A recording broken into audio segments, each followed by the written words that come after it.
à tous, aujourd'hui nous sommes dans le quartier des Sablons au Mans, plus précisément au théâtre municipal l'Espal, qui en plus de proposer du théâtre propose également de temps en temps des expositions. Et aujourd'hui nous allons à la rencontre de l'exposition Tout s'écoule, rien ne reste tel, qui est présente à l'Espal jusqu'au 31 mars. On va rencontrer Céline Guinaud qui va nous en parler.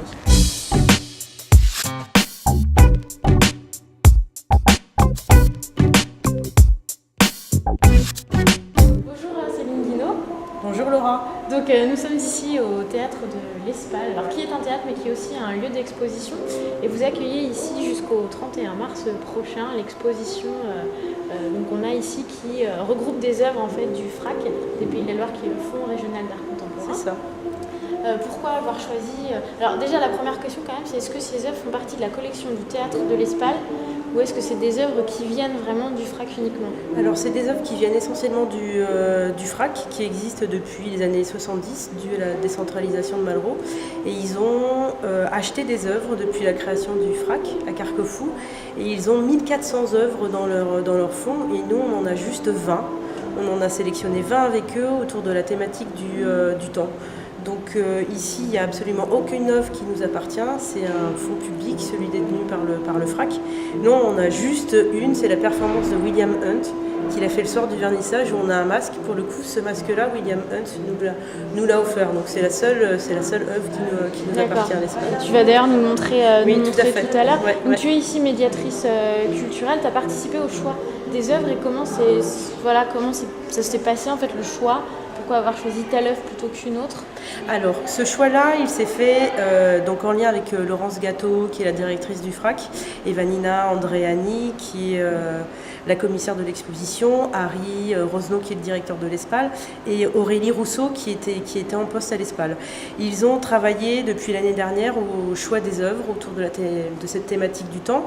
Le FRAC a fait des propositions, Harry a sélectionné des œuvres, ils en ont discuté, et autour de cette thématique du temps, ils ont décidé d'axes précis autour de la thématique des vanités, le temps politique, le rapport animal et d'autres. Donc vraiment ce choix-là, il s'est fait en lien avec le FRAC et l'Espal. Et d'où vient le titre Tout s'écoule, rien ne reste tel? Ouais, c'est beau, hein. Alors ouais. C'est le titre d'une œuvre, c'est le titre de l'œuvre de Giuseppe Pennone, qui pour nous symbolisait vraiment cette thématique du temps, et qui paraissait vraiment très concrète à tout le monde en lisant ce titre-là. D'ailleurs, je pense qu'on va aller voir l'œuvre tout à l'heure de Giuseppe Pennone, que voilà, moi j'aime beaucoup cet artiste, donc c'est un vrai plaisir pour moi d'avoir cette œuvre-là à l'Espal. William, il a à peu près une quarantaine d'années, il vit à Londres et c'est vraiment un performeur. Cette œuvre a été achetée par le FRAC en 2011, donc vraiment Harry, lui, il a eu un coup de cœur pour cette œuvre-là. Le FRAC est rentré en contact avec William et il lui a proposé de venir au vernissage et pourquoi pas d'envisager une performance. Donc nous, on trouvait vraiment très intéressant que le public puisse aussi vivre une performance.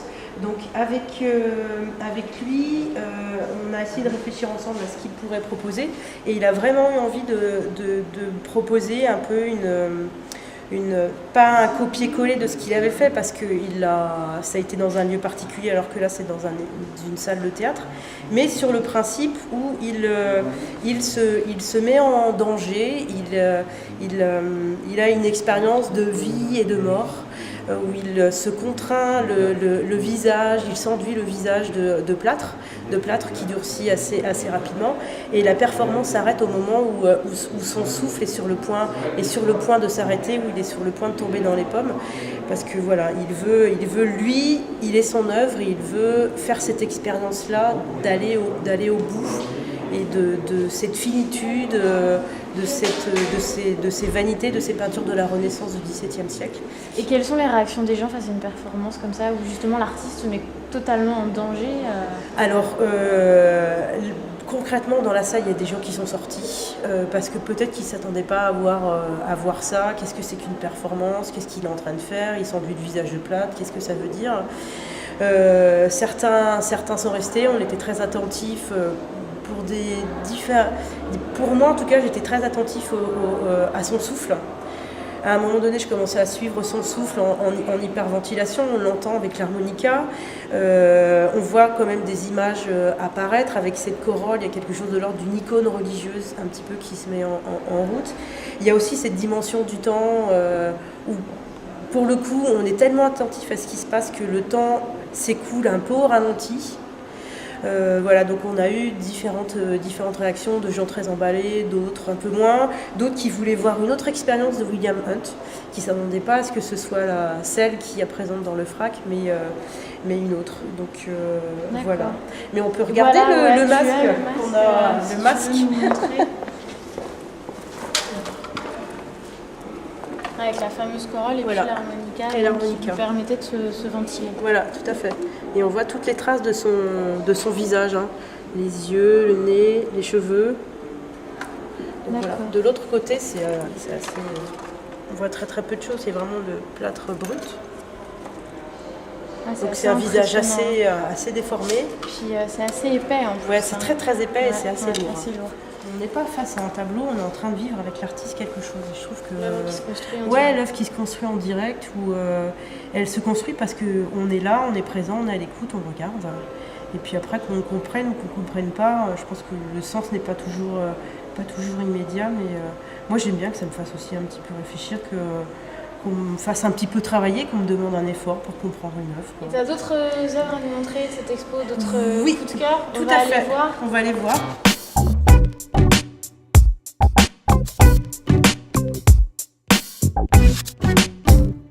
Donc une de tes œuvres coup de cœur encore sur cette exposition de Giuseppe Pennone. Ouais.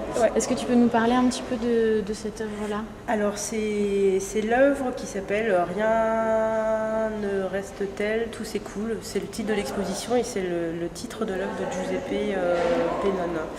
Alors c'est un Italien qui a beaucoup travaillé sur l'arte povera et surtout le travail dans la nature. Donc, sur le principe, il a fait un moule de sa main en plâtre qu'il a coulé dans du bronze. Il a été dans sa région, la Ligurie en Italie, et il a choisi un arbre et autour de cet arbre, il a installé sa main. Et il a pris une photo de l'année X. Il est revenu 8 ans plus tard et voilà ce qui s'est passé pour sa main et surtout pour l'arbre. 8 années se sont écoulées, on a juste 2 photos qui nous disent le temps qui s'est écoulé entre le début et la fin de cette œuvre, qu'il concrétise seulement par 2 photographies. Je veux dire, il a décidé de ne pas couper l'arbre et de le réintroduire, mais juste d'utiliser la photographie. Et donc on voit que l'arbre s'est entièrement développé autour de la main. Donc sa main est restée là en fait. Sa main est restée là pendant 8 ans. Pendant 8 ans. C'est fou comme la nature s'est adaptée à cet élément. Tout à fait. Lui, sa seule présence physique, ça a été sa main. C'est comme s'il y avait un bout de lui qui était resté avec cet arbre pendant 8 ans. Et quelles discussions ils ont pu avoir, j'en sais rien, mais en tout cas, le temps a fait son œuvre.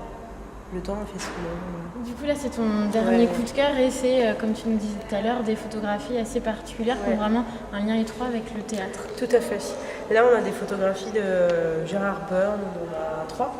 Gerard Byrne est irlandais, il a travaillé à partir d'une pièce de Samuel Beckett qui s'appelle En attendant Godot. Et là, on est dans un théâtre, on joue des pièces de théâtre. Bon, Beckett, on l'a pas accueilli depuis très longtemps.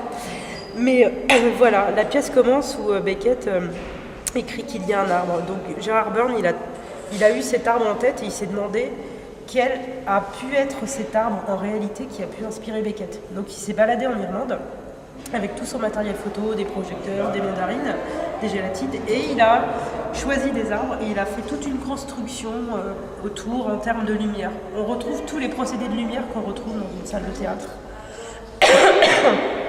Donc elles sont très belles. Enfin, moi je les trouve assez belles et elles sont pour moi vraiment très connectées avec ce qui se passe dans le théâtre. Dans le théâtre. Voilà. Très bien. Merci beaucoup Céline et puis on rappelle que l'exposition est présente ici jusqu'au 31 mars. Tout à fait.